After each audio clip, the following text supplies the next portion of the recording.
Live news, खबर तो पक्की है। ऐसे परिस्थिति में जो है उस व्यक्ति को पॉस्को एक्ट के तहत आजीवन कारावास का भी सजा का प्रावधान है। तो मामला था, बहुत ही संवेदनशील मामला था कि एक बहुत ही छोटी बच्ची जो 6ठी क्लास की बच्ची है, उसके बारे में कि वो शादी विवाह कर लिया गया, पैसे का भी बहुत सारी बातें आई। बहुत ही संवेदनशील मामला था, आत्मा को झकझोर देने वाली बात थी। सर, मैं अभी हाई कोर्ट में हूँ और अभी सिवान जिले में एक नाबालिग लड़की से शादी के सिलसिले में 11 साल की लड़की से महेंद्र पांडे नाम के एक व्यक्ति शादी कर लेते हैं। कई सारे उसमें बात आ रहे हैं। कोई कह रहे हैं प्रेम प्रसंग का मामला है, तो कोई कह रहे हैं कि उस पर 2 लाख रुपया कर्ज था उसकी माँ का।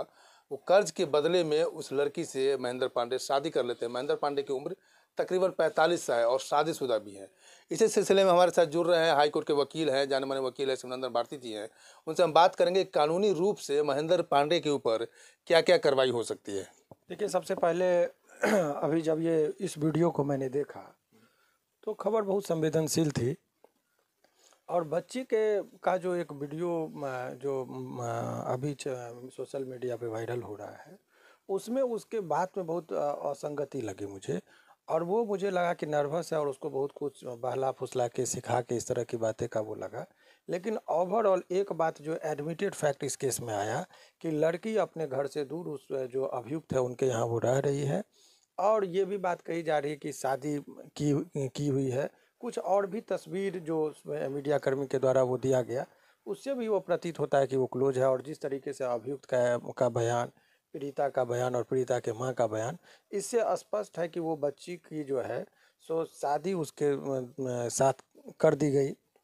लेकिन शादी से पहले पूर्व में ये भी एडमिटेड फैक्ट है कि शादी से पहले ही वो लड़की वहाँ पर गई रहने के लिए और कुछ दिन रहने के बाद उस लड़की के साथ शादी की बातें कही जा रही है। काम करने का जो भी है, तो इससे ये प्रमाणित होता है कि शुरुआती दौर में उस अभियुक्त ने उसके साथ जो है सो कुछ गलत तरीके नियत रखा। तो ऐसे परिस्थिति में कानूनी दृष्टिकोण से ये 3-4 दृष्टिकोण से इस मामले को देखें। सबसे पहले वो 11 साल की बच्ची का उम्र बताया जा रहा है।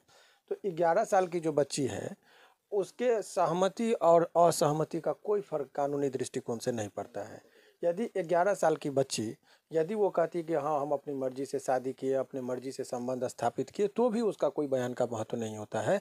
ऐसे परिस्थिति में वहाँ पर कोर्ट और कानून बहुत कड़े तेवर के साथ जो है सो उस पर ये बात को रखा गया। और ऐसे परिस्थिति में जो है उस व्यक्ति को पॉस्को एक्ट के तहत आजीवन कारावास का भी सजा का प्रावधान है। सजा होगी तो आजीवन कारावास निश्चित होगी इसमें, जिस तरीके हाँ जो अभी एडमिटेड फैक्ट आया है उसके आधार पर मैं बोल रहा हूँ। दूसरी बात है इसमें कि इसमें अभी जैसे आप लोगों के द्वारा जब मुझे बताया गया तो मैं इस मामले में मुझे झकझोरने वाली बात लगी कि आखिर हमारे हिंदुस्तान में जो है सो बहुत लोग कानून का कवर जो है बहुत व्यापक है, लेकिन लोग इसका बेनिफिट इसलिए नहीं उठा पाते क्योंकि जानकारी के अभाव में।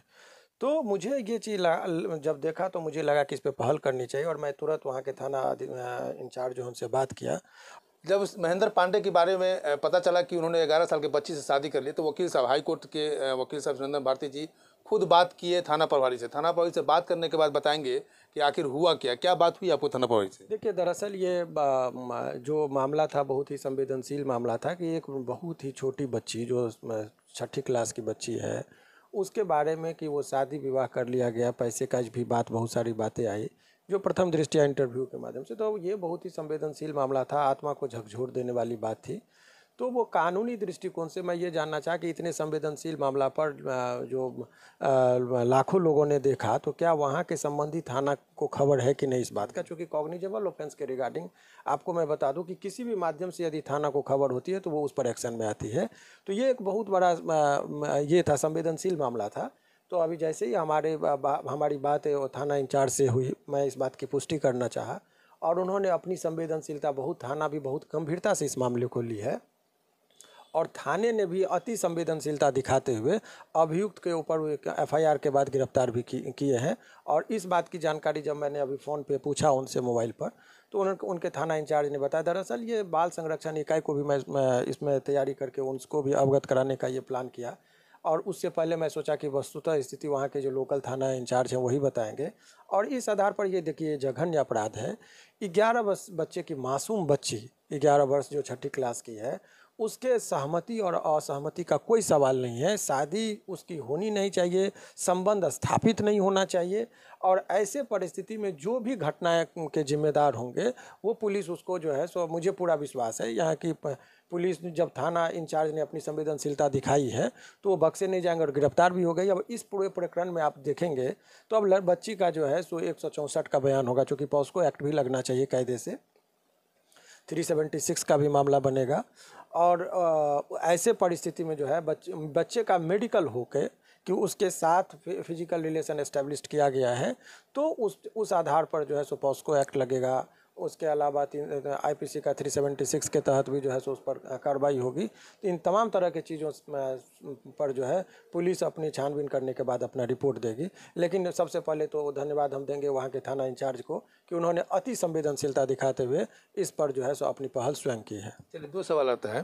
पहला कि अगर उसके परिवार वाले या कोई भी अगर एफआईआर नहीं करते, अगर पुलिस को आपने चर्चा किया, पुलिस को अगर खबर हो जाती तो पुलिस अपने आप वो केस उस व्यक्ति को अरेस्ट करेगा कि नहीं करेगा? देखिए, आपको जानकारी के लिए बता दें, इस माध्यम से आप समझिए, कॉग्निजेबल ऑफेंस जो होता है, ऑफेंस में दो तरह का, कॉग्निजेबल और नॉन कॉग्निजेबल। जो साधारण शब्दों में समझिए कि जो गंभीर नेचर के अपराध होते हैं उसके लिए कोई ज़रूरी नहीं है कि पुलिस को आप रिटेन में आवेदन दीजिए तभी वो किसी भी माध्यम से उनको पता चल गया तो वो स्वतः जाकर आगे की कार्रवाई करती है। जैसे आपको पता चल गया कि यहाँ आतंकवादी छुपा हुआ है, न्यूज़ में चलने लगा, तो पुलिस किसी के आवेदन का इंतजार नहीं करेगी, डायरेक्ट जाकर वहाँ पर कार्रवाई करने लगेगी। उनको पता चल गया कि यहाँ पर बैंक डकैती हो रही, किसी भी माध्यम से पता चल गया तो पुलिस स्वतः पहुँचती है। इसके लिए ये ज़रूरी नहीं है कि पीड़ित या पीड़िता या उनके परिजन ही जाके आवेदन दे। तो ये जो कॉग्निजेबल ऑफेंस का मामला था, तो ये चूंकि मामला तो बहुत सर्कुलेट हुआ, बयान आया दोनों, और एडमिटेड फैक्ट भी कुछ चीज़ें आई कि लड़की अभी अपने घर से दूर उस लड़का के साथ थी और उसके बयान का भी वो नर्वस थी, बातचीत में उनका एक समरूपता नहीं था, कहीं डरा धमका के बहला फुसला के बहुत सारी बातें होती है, तो वो बातें कर रही थी, तो सिंदूर भी मांग में लगा हुआ, तो परिस्थिति भी बहुत चीज़ बयां कर रही थी। तो ऐसे परिस्थिति में पुलिस ने अपने स्तर से क्या किया, तो ये जब उनसे सुबह में बात हुई और बात करने के बाद उन्होंने अपनी बहुत संवेदनशीलता के साथ कहा कि सर गिरफ्तार भी हो गया है वो और केस भी हुआ है। तो मैंने थाना कांड संख्या बोला तो बोले कि सर कुछ देर में मैं थाना कांड संख्या भी उपलब्ध करा दूंगा। तो इस तरीके से पूरे तरीके से स्पष्ट है कि पुलिस ने अपनी संवेदनशीलता दिखाते हुए अभियुक्त को गिरफ्तार कर लिया। अब अभियुक्त के गिरफ्तारी के बाद एक प्रश्न उठता है कि उनके सज़ा का प्रावधान क्या है। तो देखिए, सज़ा का प्रावधान है कि जो धाराओं के अंतर्गत होगा एफआईआर, उसके मुताबिक इसमें चूँकि बच्चे का उम्र बहुत कम है, अभी बहुत मासूम है, 11 साल का बच्चा है, ऐसे परिस्थिति में है आजीवन कारावास का सज़ा का प्रावधान है। लेकिन यदि बच्चे के बयान का बहुत महत्व है, इसमें 164 के बयान में वो क्या कहती है, पीड़िता की मां का बयान क्या होता है, तमाम परिस्थितियों पर जो है, चूँकि केस तो कर देंगे लेकिन जिसके साथ घटना हुआ है उसके बयान का बहुत महत्व है, तो उसके बयान के आधार पर आगे देखा जाएगा कि क्या हो रहा है। मान लिया कि बयान में वो लड़की कह दी कि हम अपनी मर्जी से शादी की है, तो भी सजा हो जाएगी, तो भी सजा होगी। हाँ, लेकिन ये मेडिकल रिपोर्ट में आना चाहिए कि उसके साथ अवैध संबंध स्थापित किया गया, फिजिकल रिलेशन स्थापित किया गया। ये यदि आ जाता है रिपोर्ट में, मेडिकल रिपोर्ट, तो मेडिकल रिपोर्ट एक आधार बनता है। और उन तमाम लोगों को यदि एक समाज में एक, देखिए ये बहुत ही दुखद बात है कि वो पंडित जी हैं, धर्म की रक्षा की जिम्मेदारी कहते हैं कि उनके कंधों पर है, और ये अधर्म का काम कैसे कर सकते हैं। इससे जो है, जो अभी बहुत सारे लोग हमसे बात भी किए तो इनमें लोगों में काफ़ी आक्रोश है कि आप समाज इतना स्तर तक नीचे गिर गया कि इस तरह का चीज़ हो रहा है। लेकिन समाज ने भी अपनी संवेदनशीलता दिखाई, खास करके आप मीडिया कर्मियों का भी बहुत बड़ा योगदान रहा कि इन बातों को भी आप लोग संज्ञान में ले आ रहे हैं। तो अब किसी के साथ अन्याय करने से पहले लोग सोचते हैं, क्योंकि इसमें आप जितना भी, खास करके सोशल मीडिया के जितने भी मीडिया कर्मी हैं, वो लोग छोटी छोटी खबर को भी नज़रअंदाज नहीं करते हैं और वहीं से लोगों को न्याय मिलता है। अभी वो 11 साल की बच्ची है, उनको अभी कुछ नहीं मालूम होगा कि क्या गलत क्या सही, लेकिन जब वो वयस्क होंगी तब पता चलेगा कि मेरे साथ क्या हुआ था। एक मेरे से दुगुने उम्र के लोग के साथ हमारी शादी हो गई, माँ बाप का दबाव था कि क्या था, वो सारी चीज़ें जब रिपोर्ट में आएगी तब हम लोग उस पर बात करेंगे, चर्चा करेंगे। तो इससे रिलेवेंट में कौन कौन लोग सजा के भागी होंगे, किन कौन लोग संलिप्त आएगी इसमें? देखिए, इसमें पूरे जो मेन अभियुक्त जो है, ये जिसके ऊपर कहा जाता है कि शादी कर लिया, फिजिकल रिलेशन बनाया, तो मेन अभियुक्त ये होता है।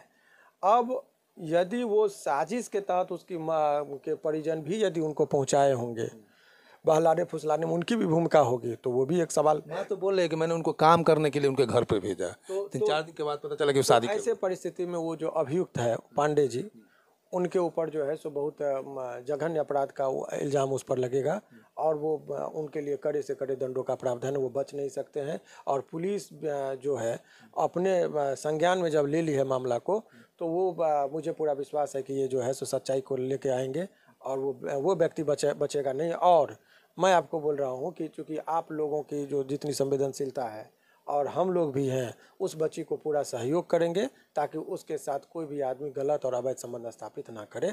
उसको हम लोग जो है सो पूरे तरीके से जितना भी समर्थन होगा हम लोग देंगे ताकि बच्ची जो है सो उस दुष्कर्मी के हाथ से बाहर निकले। अच्छा, सामाजिक स्तर और नैतिक स्तर से हम देखें तो पंडित जी की माना जाए कि नहीं उनकी भागीदारी इसमें पूरी तरीके से माना जाएगा। सामाजिक नैतिकता के आधार पर आपकी बच्ची की उम्र का है, आप शादीशुदा हैं, 2 बच्चे हैं, जो बातें आई है यदि वो सत्य है तो सवाल ही नहीं था कि शादी करने का कोई प्रश्न, शादी करवाने का करने का सवाल है कि एक तो वैसे भी आपकी बेटी की उम्र का है, वो उस बच्ची से शादी का क्या सवाल है, वो भी नाबालिग है। प्रेम प्रसंग का भी मामला जब 18 वर्ष से ऊपर रहता है तो आप 89 साल के बच्चा से करे तो अधमान है, बूढ़े से कीजिए कोई फर्क नहीं पड़ता वहाँ पे। लेकिन एक नाबालिग बच्ची का कोई सहमति का और असहमति का कोई प्रश्न नहीं है, उनका कोई महत्व नहीं है, तो ये आपका जमीर कैसे अलाउ किया कि आप 11 साल के बच्चे के साथ शादी कर लिए? तो ये सब एक बहुत ही गंभीर बात है। हम पंडित की बात कर रहे थे सर। हाँ, पंडित के ऊपर एफआईआर हो सकता है कि नहीं? पंडित पर ही एफआईआर होगा, पंडित पर एफआईआर होगा, पंडित पर ही एफआईआर होगा। और यदि वो विधिवत शादी किए तो जो उस शादी और मंडप में जो पंडित जी होंगे, जो विवाह समाज के लोग होंगे वहाँ पर खड़ा सभी लोग अभियुक्त बनेंगे। बिल्कुल बिल्कुल।